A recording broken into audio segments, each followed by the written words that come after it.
As you may have realized, a basic feature of the various considerations in which we have been engaged in recent weeks is the effort to gather material that will help us understand the difficult times we live in.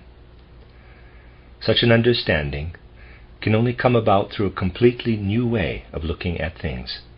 It cannot be sufficiently emphasized that a healthy development of mankind's future depends upon a new understanding taking hold in a sufficiently large number of human beings.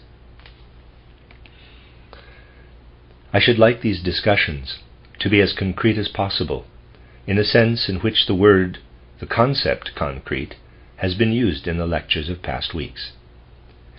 Great impulses at work in mankind's evolution at any given time take effect through this or that personality. Thus it becomes evident in certain human beings just how strong such impulses are at a particular time. Or one could also say that it becomes evident to what extent there is the opportunity for certain impulses to be effective. In order to describe certain characteristic aspects of our time, I have here and elsewhere drawn attention to a man who died recently. Today I would like once more to speak about the philosopher Franz Brentano, who died a short time ago in Zurich. He was certainly not a philosopher in a narrow or pedantic sense. Those who knew him, even if only through his work, saw him as representing modern man struggling with the riddle of the universe. Nor was Brentano a one-sided philosopher. What concerned him were the wider aspects of essential human issues. It could be said that there is hardly a problem, no matter how enigmatic, to which he did not try to find a solution. What interested him was the whole range of man's worldviews. He was reticent about his work, and very little has been published. His literary remains are bound to be considerable, and will in due course reveal the results of his inner struggles, though perhaps for someone who understands not only what Franz Brentano expressed in words, but also the issues that caused him such inner battles, nothing actually new will emerge. I would like to bring before you what, in our problematic times, a great personality like Franz Brentano found particularly problematic. He was not the kind of philosopher one usually meets nowadays. Unlike modern philosophers, he was, first and foremost, a thinker who did not allow his thinking to wander at random. He sought to establish it on the firm foundation of the evolution of thought itself.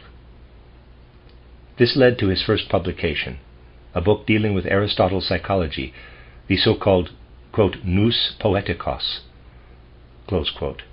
This book by Brentano, which is long out of print, is a magnificent achievement in detailed inquiry. It reveals him as a man capable of real thinking.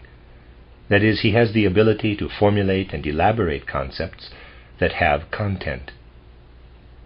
We find Franz Brentano, more especially in the second half of his book about Aristotle's psychology, engaged in a process of thinking of a subtlety not encountered nowadays, and indeed seldom at the time the book was written. What is especially significant is the fact that Franz Brentano's ideas still had the strength to capture and leave their mark in human souls. When people nowadays discuss things connected with the inner life, they generally express themselves in empty words, devoid of any real content.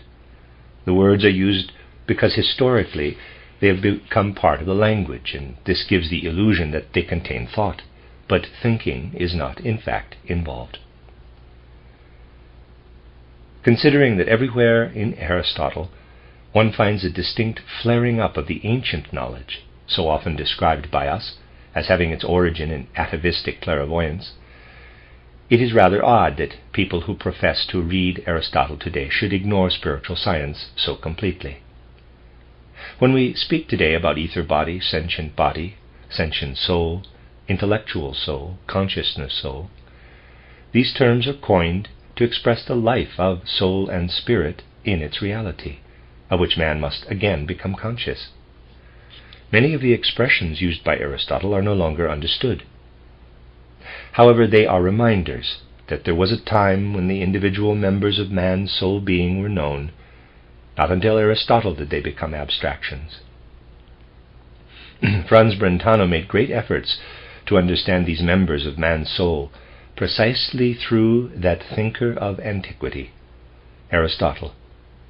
It must be said, however, that it was just through Aristotle that their meaning began to fade from mankind's historical evolution. Aristotle distinguishes in man the vegetative soul, by which he means approximately what we call ether body, then the aestheticon, or sensitive soul, which we call the sentient or astral body. Next he speaks of the orecticon, which corresponds to the sentient soul. Then comes kineticon, corresponding to the intellectual soul, and he uses the term dianeticon for the consciousness soul. Aristotle was fully aware of the meaning of these concepts, but he lacked direct perception of the reality. This caused a certain unclarity and abstraction in his works, and that applies also to the book I mentioned by Franz Brentano. Nevertheless, real thinking holds sway in Brentano's book, and when someone devotes himself to the power of thinking the way he did, it is no longer possible to entertain the foolish notion that man's soul and spirit are mere byproducts arising from the physical bodily nature. The concepts formulated by Brentano on the basis of Aristotle's work were too substantial, so to speak, to allow him to succumb to the mischief of modern materialism. Franz Brentano's main aim was to attain insight into the general working of the human soul. He wanted to carry out psychological research. But he was also concerned with an all-encompassing view of the world based on psychology. I have already drawn your attention to the fact that Franz Brentano himself estimated that his work on psychology would fill 5 volumes, but only the first volume was published. It is fully understandable to someone who knew him well why no subsequent volumes appeared. The deeper reason lies in the fact that Brentano would not, indeed, according to his whole disposition, he could not, turn to spiritual science. Yet, in order to find answers to the questions facing him after the completion of the first volume of his psychology, he needed spiritual knowledge. But spiritual science he could not accept, and as he was, above all, an honest man, he abandoned writing the subsequent volumes. The venture came to a full stop and thus remains a fragment. I would like to draw attention to 2 aspects of the problem in Brentano's mind. It is a problem which today every thinking person must consciously strive to solve.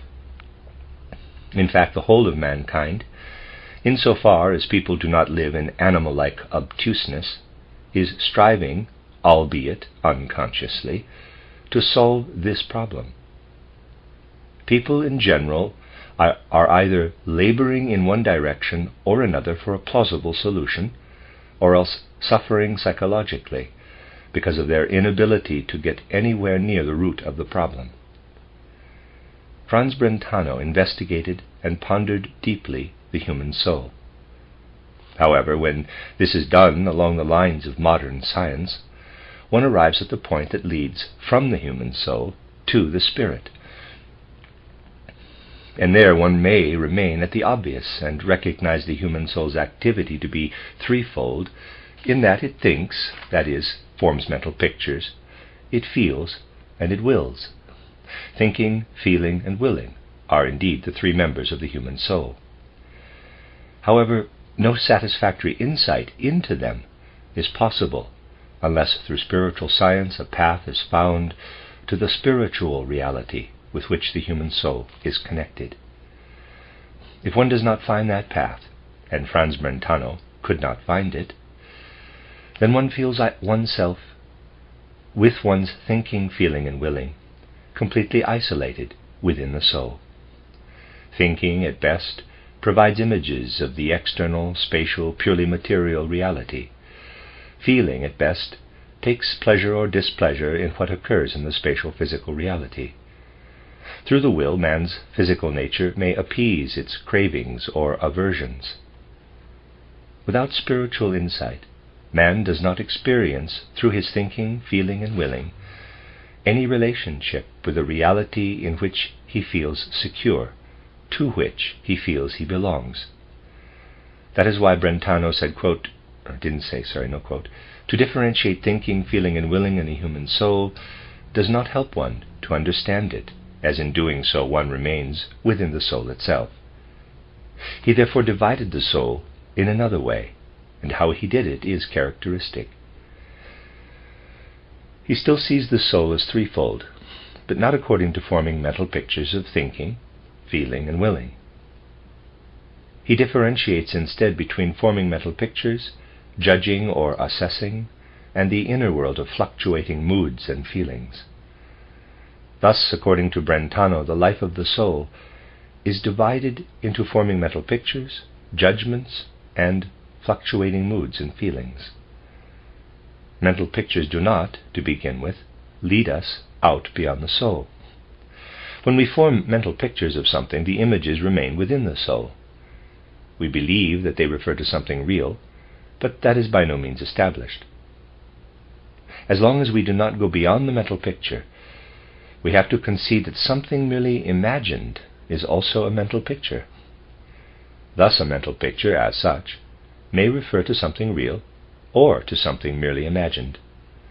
Even when we relate mental pictures to one another, we still have no guarantee of reality. A tree is a mental picture. Green is a mental picture.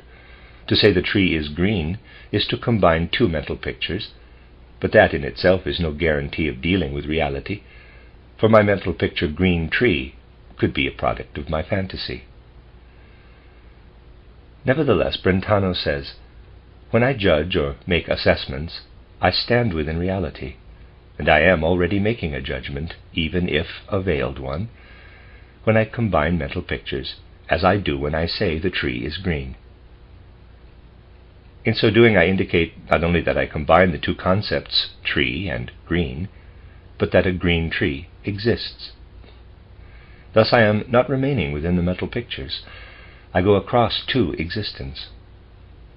There is a difference, says Brentano, between being aware of a green tree and being conscious that this tree is green. The former is a mere formulation of mental pictures. The latter has a basis within the soul, consisting of acceptance or rejection. In the activity of merely forming mental pictures, one remains within the soul, whereas passing judgment is an activity of soul, which relates one to the environment, in that one either accepts or rejects it. In saying a green tree exists, I acknowledge not merely that I am forming mental pictures, but that the tree exists quite apart from my mental picture.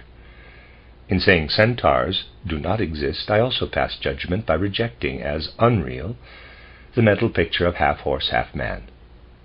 Thus, according to Brentano, passing judgment is the second activity of the human soul. Brentano saw the third element within the human soul as that of fluctuating moods and feelings. Just as he regards judgment of reality to consist of acknowledgments or rejections, so he sees moods and feelings as fluctuating between love and hate, likes and dislikes. Man is either attracted or repelled by things. Brentano does not regard the element of will to be a separate function of the soul. He sees it as part of the realm of moods and feelings. The fact that he regards the will in this way is very characteristic of Brentano and points to a deeply rooted aspect of his makeup. It would lead too far to go into that now. All that concerns us at the moment is that Brentano did not differentiate will impulses from mere feelings of like or dislike. He saw all these elements as weaving into one another. When examining a will impulse to action, Brentano would be concerned only with one's love for it. Again, if the will impulse was against an action, he would examine one's dislike for it. Thus, for him, the life of soul consists of love and hate, acknowledgement and rejection, and forming mental pictures. Starting from these premises, Brentano did his utmost to find solutions to the two greatest riddles of the human soul, the riddle of truth and the riddle of good. What is true or real? What is good? If one is seeking to justify the judgment of thinking about reality or unreality, the question arises, why do we acknowledge certain things and reject others? Those we acknowledge we regard as truth. Those we reject we regard as untruth. And that brings us straight to the heart of the problem. What is truth? The heart of the other problem concerning good and evil, good and bad, we encounter when we turn to the realm of fluctuating moods and feelings. According to Brentano, love is what prompts us to acknowledge an action as good, while hate is the rejection of an action as evil. Thus ethics, morality, and what we understand by rights, all these things are a province of the realm of moods and feelings. The question of good and evil was very much in Brentano's mind as he pondered the nature of man's life of feelings, fluctuating between love and hate. It is indeed extremely interesting to follow the struggle of a man like Brentano, a struggle lasting for decades, to find answers to questions such as what right has man to assess things, judging them true or false, acknowledge or reject them. Even if you examine all Brentano's published writings, and I am convinced that his as yet unpublished work will give the same result, nowhere will you find him giving any answer to the question, what is true? In other words, what justifies man to judge things except what he calls the quote-unquote evidence, the quote-unquote visible proof. He naturally means an inner, visible proof. Thus Brentano's answer amounts to this: I attain truth if I am not inwardly blind, but able to bring my experiences before my inner eye in such a way that I can survey them clearly and accept them, or, by closer scrutiny, perhaps, reject them. Franz Brentano did not get beyond this view. It is significant indeed that a man who was an eminent thinker, which cannot be said about many, struggled for decades to answer the question, what gives me the right to acknowledge or reject something, to regard it as true or false? All he reached was what he termed the evidence, the inner visible proof. Brentano lectured for many years in Vienna on what in Austrian universities was known as practical philosophy, which really means ethics or moral philosophy. Just as Brentano was obliged to give these lectures, so the law students were obliged to attend them, as they were prescribed compulsory courses. However, during his courses, Brentano did not so much lecture on practical philosophy as he did on the question, how does one come to accept something as good or bad, something or put something down? Let me read that again. How does one come to accept something as good or put something down as bad? Due to his original views, Franz Brentano did not, by any means, have an easy task. As you know, the problem of good is always being debated in philosophy. Attempts are made to answer the question, have we any right to regard one thing as good and another as bad? Or, the question may be formulated differently. Where does the good originate? Where is its source? And what is the source of the bad or evil? This question is approached in all manner of ways. But all around Brentano, at the time when he attempted to discover the criterion of good, a peculiar moral philosophy was gaining ground, that of Herbart, one of the successors of Kant's. Herbart's view of ethics, which others have advocated too, but none more emphatically than he himself, was the view that moral behavior, in the last resort, depends upon the fact that certain relationships in life please us, whereas others displease us. Those that please us are good. Those that displease us are bad. Man, as it were, is supposed to have an inborn, natural ability to take pleasure in the good and displeasure in the bad. Herbart says, for example, inner freedom is something which always, in every instance, pleases us. And what is inner freedom? Well, he says, man is inwardly free when his thinking and actions are in harmony.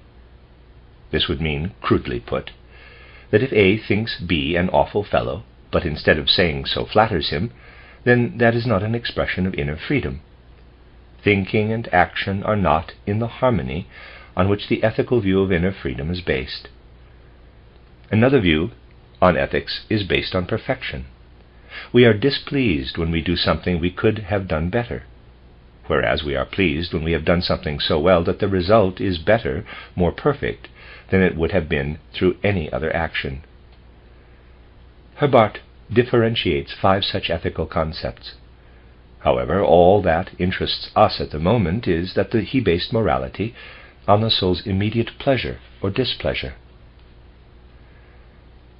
Yet another principle of ethics is Kant's so-called categorical imperative, according to which an action is good if it is based on principles that could be the basis for a law applying to all. Nothing could be more contrary to morality. Even the example Kant himself puts forward clearly shows his categorical imperative to be void of moral value. He says, suppose you were given something for safekeeping, but instead you appropriated it. Such an action, says Kant, cannot be a basic principle for all to follow, for if everybody simply took possession of things entrusted to them, an orderly human society would be an impossibility. It is not difficult to see that in such a case, whether the action is good or bad cannot be judged on whether things entrusted to one are returned or not. Quite different issues come into question. All the modern views on ethics are contrary to that of Franz Brentano. He sought deeper reasons. Pleasure and displeasure, he said, merely confirm that an ethical judgment has been made. As far as the beautiful is concerned, we are justified in saying that beauty is a source of pleasure, ugliness of displeasure. However, we should be aware that what determines us, when it is a question of ethics, of morality, is a much deeper impulse than the one that influences us in assessing the beautiful. That was Brentano's view of ethics, and each year he sought to reaffirm it to the law students. He also spoke of his principle of ethics in his beautiful public lecture entitled, quote, Natural Sanction of Law and Morality, close quote. The circumstances that led Franz Brentano to give this lecture are interesting. The famous legislator Eyring had spoken at a meeting about legal concepts being fluid, by which he meant that concepts of law and rights cannot be understood in an absolute sense, because their meaning continually changes in the course of time. They can be understood only if viewed historically. In other words, if we look back to the time when cannibalism was customary, we have no right to say that one ought not to eat people. We have no right to say that our concepts of morals should have prevailed, for our concepts would at that time have been wrong. Cannibalism was right then. It is only in the course of time that our view of it has changed. Our sympathy must therefore lie with the cannibals, not with those who refrained from the practice. That is, of course, an extreme example, but it does illustrate the essence of Eyring's view. I'm not sure how you pronounce his name. It's Eyering. I said Eyring the first time. But the important point to him was that concepts of law and morality have changed in the course of human evolution, which proves that they are in a state of flux. This view Brentano could not possibly accept. He wanted to discover a definite, absolute source of morality. In regard to truth, he had produced, quote, the evidence, close quote, that what lights up in the soul as immediate recognition is true. That is, what is correctly judged is true. To the other question, what is good, Brentano again, after decades of struggle, found an equally abstract answer. He said, good and bad have their source in human feelings, fluctuating between love and hate. What man genuinely loves is good. That is, what is worthy of love is good. He attempted to show instances of how human beings can love rightly. Just as man, in regard to truth, should judge rightly, so in regard to the good, he should love rightly. I shall not go into details. I mainly want to emphasize that Brentano, after decades of struggle, had reached an abstraction, the simple formula that good is that which is worthy of love. Instead, it has to be said that Brentano's greatness does not lie in the results he achieved. You will no doubt agree that it is a somewhat meager conclusion to say truth is what follows from the evidence of correct judgment, the good is what is rightly loved. These are indeed meager results. But what is outstanding, what is characteristic of Brentano, is the energy, the earnestness of his striving. In no other philosopher will you find such Aristotelian sagacity, and at the same time such deep inner involvement with the argument. The meager results gain their value when one follows the struggle it cost to reach them. It is precisely his inner struggles that make Franz Brentano such an outstanding example of spiritual striving. One could mention many people, including philosophers, who have in our time tried to find answers to the questions, what is truth? What is the good? But you will find their answers, especially those given by the more popular philosophers, far more superficial than those given by Brentano. That does not alter the fact that Brentano's answers must naturally seem meager fare to those who have for years been occupied with spiritual science. However, Brentano had also to suffer the destiny of modern striving man. Lack of understanding. His struggles were little understood. A closer look at Brentano's intensive search for answers to the questions, what is true, what is good, reveals a clarity and comprehensiveness in outlook seldom found in those who refuse spiritual science. What makes him exceptional is that without spiritual science, no one has come as far as he did. Nowhere will you find within the whole range of modern philosophical striving any real answers concerning what truth is or what the good is. What you will find is confusion aplenty, albeit at times interesting confusion, for example in Windelband. Professor Windelband, who taught for years at Heidelberg and Freiburg, could discover nothing in the human soul to cause man to accept certain things as true and reject others as false. So he based truth on assent, that is, to some extent, on love. If, according to our judgment of something, we can love it, then it is true. Conversely, if we must hate it, then it is untrue. Truth and untruth contain hidden love and hate. Herbartians, too, judge things to be morally good or morally bad, according to whether they please or displease, a judgment which Brentano considered to be applicable only to what is beautiful or ugly. Thus there is plenty of confusion, and not the slightest possibility of reaching insight into the soul's essential nature.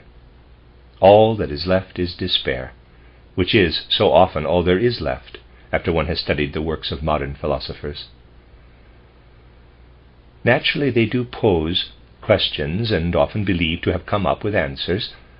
Unfortunately, that is just when things go wrong. One soon sees that the answers, whether positive or negative, are no answers at all. What is so interesting about Brentano is that if only he had continued a little further beyond the point he had reached, he would have entered a region where the solutions are to be found. Whoever cannot get beyond the view ordinarily held of man will not be able to answer the questions what is true, what is false. It is simply not possible, on the one hand, to regard man's being as it is regarded today, and on the other to answer such questions as what is the meaning of truth in relation to man. Nor is it possible to answer the question what is the good. You will soon see why this is so, but first I must draw your attention to something in regard to which mistaken views are held both ways, that is, the question concerning the beautiful. According to Herbart and his followers, good is merely a subdivision of beauty, more particularly beauty attributed to human action. Any questions concerning what is beautiful immediately reveal it to be a very subjective issue. Nothing is more disputed than beauty. What one person finds beautiful, another does not. In fact, the most curious views are voiced in quarrels over the beautiful and the ugly, over what is artistically justified and what is not. In the last resort, the whole argument as to whether something is beautiful or ugly, artistic or not, rests on man's individual nature. No general law concerning beauty will ever be discovered, nor should it be. Nothing would be more meaningless. One may not like a certain work of art, but there is always the possibility of entering into what the artist had in mind, and thus coming to see aspects not recognized before. In this way, one may come to realize that it was lack of understanding which prevented one from recognizing its beauty. Such aesthetic judgment, such aesthetic acceptance or rejection, is really something which, though subjective, is justified. To confirm and detail what I have just said would take too long. However, we all know that the saying, quote, "taste cannot be disputed," close quote, has a certain justification. Taste for certain things one either has or has not. Either the taste has been acquired already or not yet. We may ask, why? The answer is that every time we apply an aesthetic evaluation to something, we have a twofold perception. That is an important fact discovered through spiritual investigation. Whenever you are inclined to apply the criterion of beauty to something, your perception of the object is twofold. Such an object is perceived, in the first place, because of its influence on the physical and ether bodies. This is a current that streams, so to speak, from the beautiful object to the onlooker, affecting his physical and ether bodies, regardless whether a painting, a sculpture, or anything else is observed. What exists out there in the external world is experienced in the physical and ether bodies. But apart from that, it is experienced also in the capital I and astral body. However, the latter experience does not coincide with the former. You have in fact two perceptions. An impression is made on the one hand on the physical and etheric bodies, and on the other an impression is also made on the I and astral body. You therefore have a twofold perception. Whether a person regards as an object as beautiful or ugly will depend upon his ability to bring the two impressions into accord or discord. If the two experiences cannot be made to harmonize, it means that the work of art in question is not understood. In consequence, it is regarded as not beautiful. For beauty to be experienced, the capital I and astral body on the one hand, and the physical and ether body on the other, must be able to vibrate in unison, must be in agreement. An inner process must take place for beauty to be experienced. If it does not, the possibility for beauty to be experienced is not present. Just think of all the possibilities that exist in the experience of beauty for agreement or disagreement. So you see that to experience beauty is a very inward and subjective process. On the other hand, what is truth? Truth is also something that meets us face to face.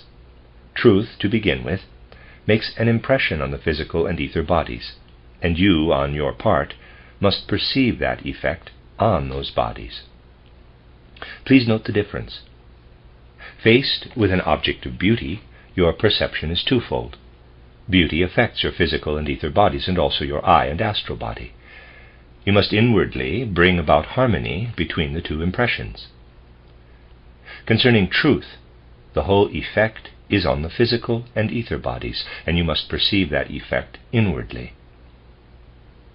In the case of beauty, the effect it has on the physical and ether bodies remains unconscious. You do not perceive it. On the other hand, in the case of truth, you do not bring the effect it has on the I and astral body down into consciousness.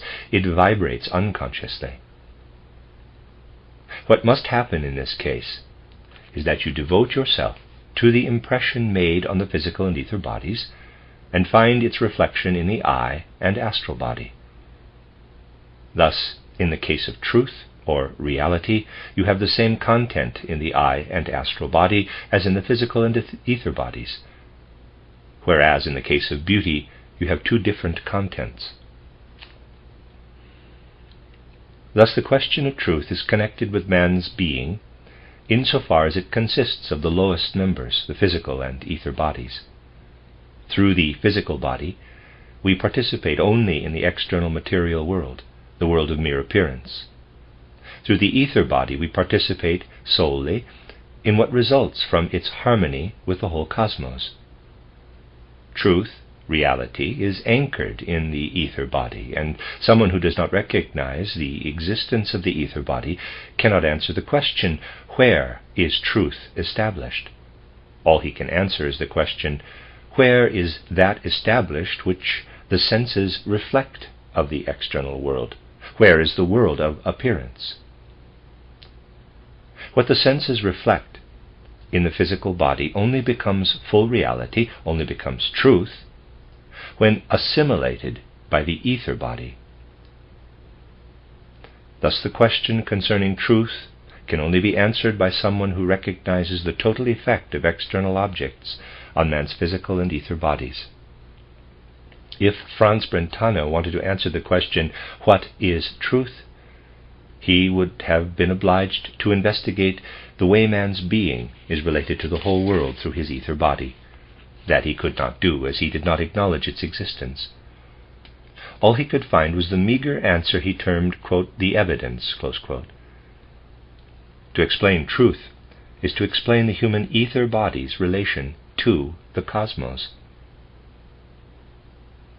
We are connected with the cosmos when we express truth. That is why we must continue to experience the ether body for several days after death. If we did not, we would lose the sense for the truth, for the reality of the time between death and new birth. We live on earth in order to foster our union with truth, with reality. We take our experience of truth with us, as it were, in that we live for several days after death with the great tableau of the ether body. One can arrive at an answer to the question, what is truth? Only by investigating the human ether body. The other question which Franz Brentano wanted to answer was, what is the good? Just as the external physical object can become truth or reality for man only if it acts on his physical and etheric bodies, so must what becomes an impulse toward good or evil influence man's I and astral body.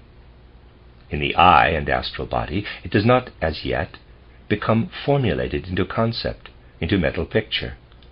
For that to happen, it must be reflected in the physical and etheric bodies.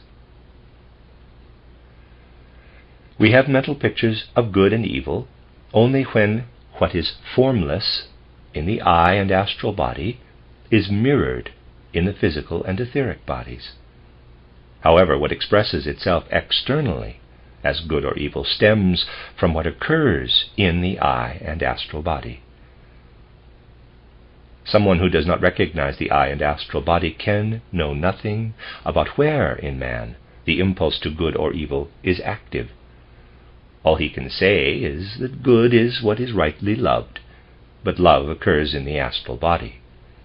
Only by investigating what actually happens in the astral body and I is it possible to attain concrete insight into good and evil. At the present stage of evolution, the I only brings to expression what lives in the astral body as instincts and emotions. As you know, the human I is as yet not very far in its development. The astral body is further, but man is more conscious of what occurs in his I than he is of his astral body. As a consequence, man is not very conscious of moral impulses, or put differently, he does not benefit from them unless the astral impulses enter his consciousness. As far as the man of today is concerned, the original, primordial, moral impetus is situated in his astral body, just as the forces of truth are situated in his ether body.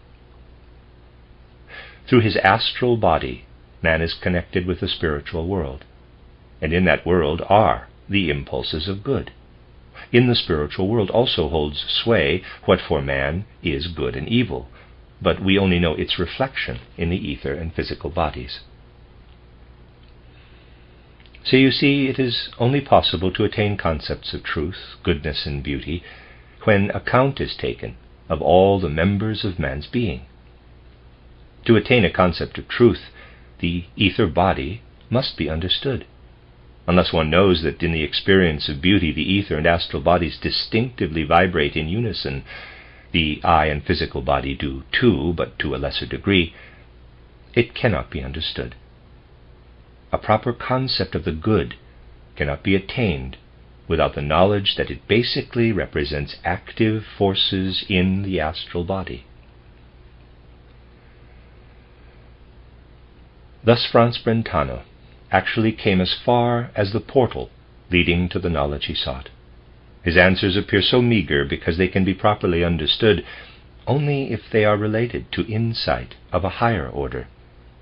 When he says of truth that it must light up and become directly visible to the eye of the soul, e.y.e., he should have been able to say more, namely that to perceive truth rightly, one must succeed in taking hold of it independently of the physical body. The ether body must be loosened from the physical body. This is because the first clairvoyant experience is that of pure thinking. You will know that I have always upheld the view, which indeed every true scientist of the spirit must uphold, that he who grasps a pure thought is already clairvoyant. However, man's ordinary thinking is not a pure thinking. It is filled either with mental pictures or with fantasy. Only in the ether body can a pure thought be grasped. Consequently, whoever does so is clairvoyant. And to understand goodness, one must be aware that it is part and parcel of what lives in the human astral body and in the eye. Especially when he spoke about the origin of good, Franz Brentano had an ingenious way of pointing to significant things. For example, that Aristotle had basically said that one can lecture on goodness only to those who are already habitually good.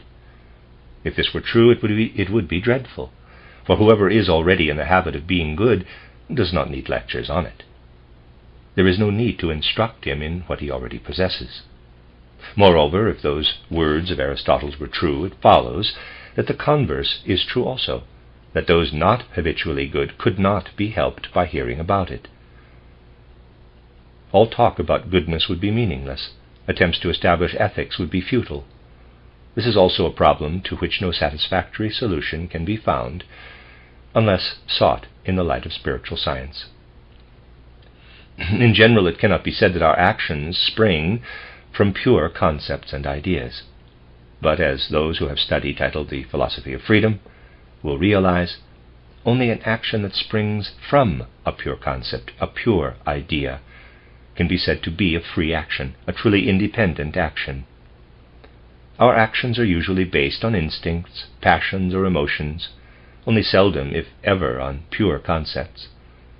More is said about these matters in the booklet titled The Education of the Child in the Light of Spiritual Science. I have also elaborated on it in other lectures. In the first 2 7-year periods of life, the first lasting up to the change of teeth, to about the 7th year, the second lasting till puberty, a human being's actions are predominantly influenced by instincts, emotions, and the like. Not till the onset of puberty does he become capable of absorbing thoughts concerning good and evil. So we have to admit that Aristotle was right up to a point. He was right in the sense that the instincts toward good and evil that are in us already during the first 2 periods of life, up to the age of 14, tend to dominate us throughout life. We may modify them, suppress them, but they are still there for the whole of our life. The question is, does it help that with puberty we begin to understand moral principles and become able to rationalize our instincts? It helps in a twofold manner, and if you have a feeling and sense for these things, you will soon see how essential it is that this whole issue is understood in our time. Consider the following example. Let us say a human being has inherited good tendencies, and up to the age of puberty he develops them into excellent and noble inclinations. He becomes what is called a good person. At the moment, I do not want to go into why he becomes a good person, but to examine more external aspects. His parents we must visualize as good, kind people, and so too his grandparents. All this has the effect that he develops tendencies that are noble and kind, and he instinctively does what is right and good. But let us now assume that he shows no sign, after having reached puberty, of wanting to rationalize his natural good instincts. He has no inclination to think about them. The reason for this we shall leave aside for the moment. So, up to the age of 14, he develops good instincts, but later shows no inclination to rationalize them. He has a propensity for doing good and hardly any for doing bad. If his attention is drawn to the fact that certain actions can be either good or bad, he will say, "It does not concern me." He is not interested in any discussions about it. He does not want to lift the issue into the sphere of the intellect. As a grown man, he has children. Whether the person is man or woman makes, of course, no difference. And the children will not inherit his good instincts if he has not thought about them. The children will soon show uncertainty in regard to their instinctive life. That is what is so significant. Thus, such a person may get on well enough with his own instincts, but if he has never consciously concerned himself about good and evil, he will not pass on effective instincts to his children. Furthermore, already in his next life, he will not bring with him any decisive instincts concerning good and evil. It is really like a plant which may be an attractive and excellent herb, but if it is prevented from flowering, no further plants can arise from it. As single plant it may be useful, but if the future is to benefit from further plants, it must reach the stages of flower and fruit. Similarly, a human being's instincts may, unaltered, serve him well enough in his own life. But if he leaves them at the level of mere instincts, he sins against posterity, in the physical as well as spiritual sense. You will realize that these are matters of extreme importance, and as with the other issues, only spiritual science can enlighten us about them.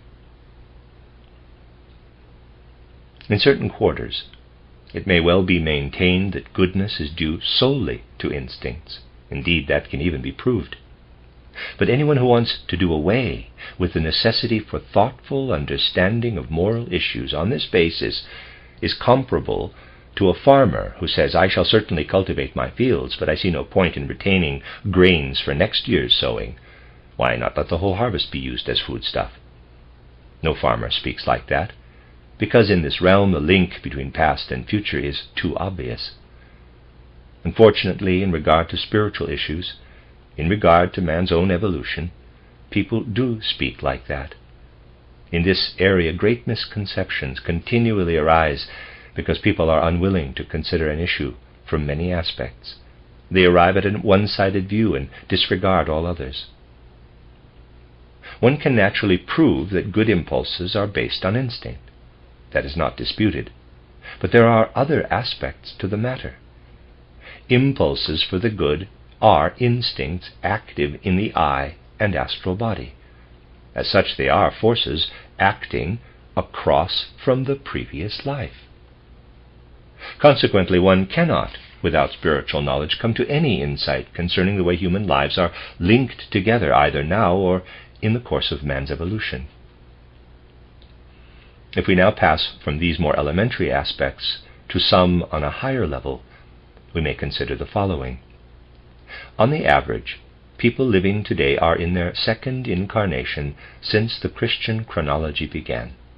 In their first life, it was sufficient that they received the Christ impulse from their immediate environment in whatever way possible. In their present or second incarnation, that is no longer enough. That is why people are gradually losing the Christ impulse. Were people now living to return in their next incarnation without having received the Christ impulse anew, they would have lost it altogether. That is why it is essential that the impulse of Christ find entry into human souls in the form presented by spiritual science. Spiritual science does not have to resort to historical evidence, but is able to relate the Christ impulse directly to the kinds of issues we are continually discussing in our circles. This enables it to be connected with the human soul in ways that ensure it is carried over into future ages when the souls incarnate once more. We are now too far removed from the historical event to absorb the Christ impulse the way we did in our first incarnation after the Christ event. That is why we are going not only through an external crisis, but also an inner crisis in regard to the Christ impulse. Traditions no longer suffice. People are honest who say that there is no proof of historical Christ, but spiritual knowledge enables man to discover the Christ impulse once more as a living reality in human evolution. The course of external events shows the necessity for the Christ impulse to arise anew on the foundation of spiritual science. We have been witnessing so very many ideals on which people have built their lives for centuries, suffering shipwreck in the last 3 years. We all suffer, especially the more we are aware of all that has been endured these last 3 years.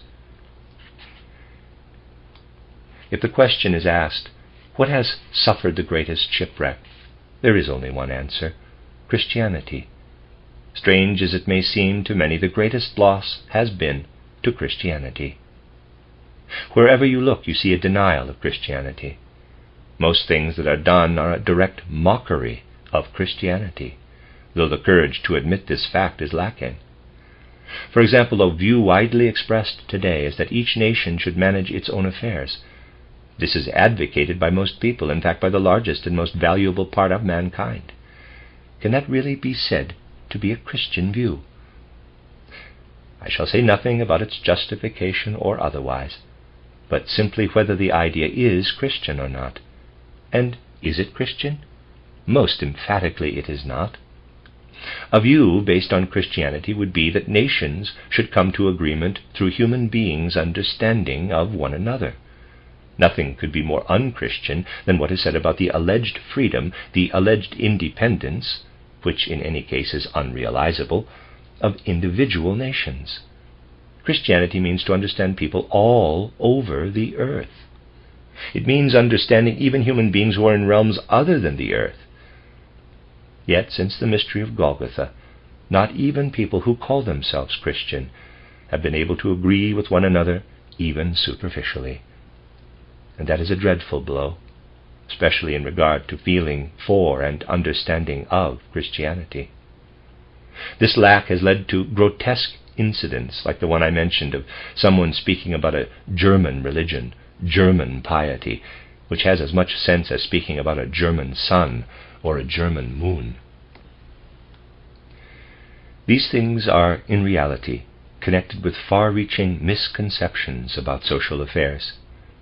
I have spoken about the fact that nowadays no proper concept of a state exists. When people who should know discuss what a state is or should be, they speak about it as if it were an organism in which the human beings are the cells. That such comparisons can be made shows how little real understanding there is. As I have often pointed out, what is lacking, what we need more than anything else, are concepts and views that are real and concrete, concepts that penetrate to the reality of things. The chaos all about us has been caused because we live in abstractions, in concepts and views that are alien to the reality. How can it be otherwise when we are so estranged from the spiritual aspect of reality that we deny it altogether? True concepts of reality will be attained only when the Spirit in all, its weaving life, is acknowledged. There is something tragic in Franz Brentano's destiny, right up to his death. Tragic, because he did have a feeling for the direction modern man's spiritual striving should take. Yet had he been presented with spiritual science, he would have rejected it, just as he rejected the works of Plotinus as utter folly, as quite unscientific. There are, of course, many in the same situation. Their spirit's flight is inhibited through the fact that they live in physical bodies, belonging to the end of the 19th and beginning of the 20th centuries. This provokes the crisis we must overcome. Such things do, of course, have their positive side. To overcome something is to become stronger. Not till the concrete concepts of spiritual science are understood and applied can things be done that are necessary for a complete revision of our understanding of law and morality, of social and political matters. It is precisely spirits like Brentano that bring home the fact that the whole question of jurisprudence hangs in the air. Without knowing the supersensible aspect of man's being, such as the nature of the astral body, it is impossible to say what law is or what morality is. That applies also to religion and politics. If wrong, unrealistic ideas are applied to external material reality, their flaws soon become apparent. No one would tolerate bridges that collapse because the engineer based his constructions on wrong concepts. In the sphere of morality, in social or political issues, wrong concepts are not spotted so easily, and when they are discovered, people do not recognize the connection. We are suffering this moment from the after effect of wrong ideas, but do people see the connection? They are very far from doing so. And that is the most painful aspect of witnessing these difficult times. Every moment seems wasted unless devoted to the difficulties. At the same time, one comes to realize how little people are inclined nowadays to enter into the reality of the situation. However, unless one concerns oneself with the things that really matter, no remedy will be found. It is essential to recognize that there is a connection between the events taking place now and the unreal concepts and views mankind has cultivated for so long. We are living in such chaotic times because for centuries the concepts of spiritual life that were at work in social affairs have been as unrealistic as those of an engineer who builds bridges that collapse. If only people would develop a feeling for how essential it is when dealing with social or political issues, indeed with all aspects of cultural life, to find true concepts, reality-permeated concepts. If we simply continue with the same jurisprudence, the same social sciences, the same politics, and fill human souls with the same religious views as those customary before the year 1914, then nothing significant or valuable will be achieved. Unless the approach to all these things is completely changed, it will soon be apparent that no progress is being made. What is so necessary, what must come about, is the will to learn afresh, to adjust one's ideas, but that is what there is so little inclination to do. You must regard everything I have said about Franz Brentano as an expression of my genuine admiration for this exceptional personality. Such individuals demonstrate how hard one must struggle, especially when it concerns an impulse to be carried over into mankind's future.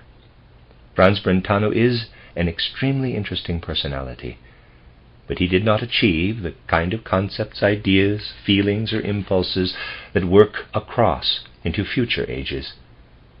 Yet it is interesting that only a few weeks before his death he is said to have given assurances that he would succeed in proving that God exists. To do so was the goal of his lifelong scientific striving. Brentano would not have succeeded, for to prove the existence of God, he would have needed spiritual science. Before the mystery of Golgotha, before mankind's age had receded to the age of 33, it was still possible to prove that God exists. Since then, mankind's age has dropped to 32, then 31, later 30, and by now to 27. Man can no longer, through his ordinary powers of thinking, prove that God exists. Such proof can be discovered only through spiritual knowledge. Saying that spiritual science is an absolute necessity cannot be compared to a movement advocating its policies.